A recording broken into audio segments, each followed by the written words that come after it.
Hey everybody, welcome to week 5 of class.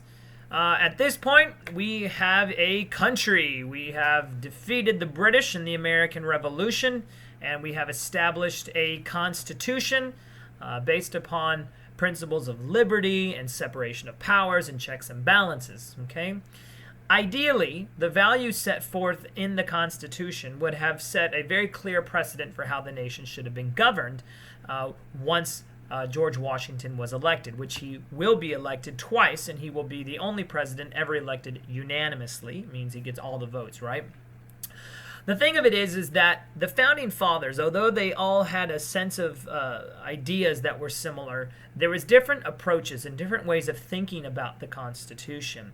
And this week, one of the things that we're going to be looking at are some of the debates and the rise of political parties very early on in our history. Now, this is important not only because it's important to understand the history of the period, but recognizing where the two-party system comes from and recognizing how one might interpret the Constitution differently and separately.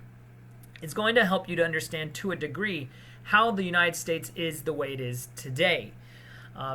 There will be a number of debates, as you will come to find out, between Thomas Jefferson and Alexander Hamilton.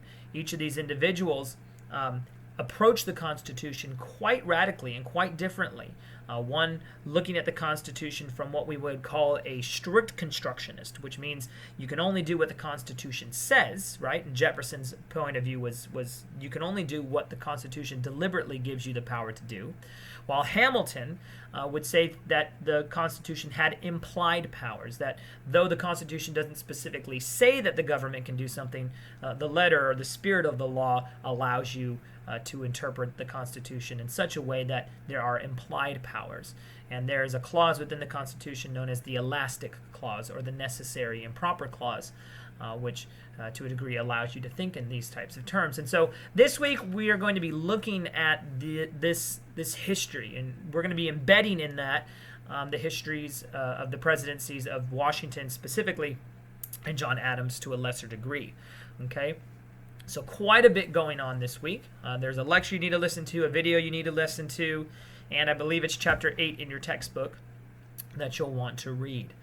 There is a question this week for your discussion board, and so make sure that you get all of that material in by Thursday at 11:59 p.m., right? And then you'll have one response to another student's discussion board by Sunday at 11:59 p.m.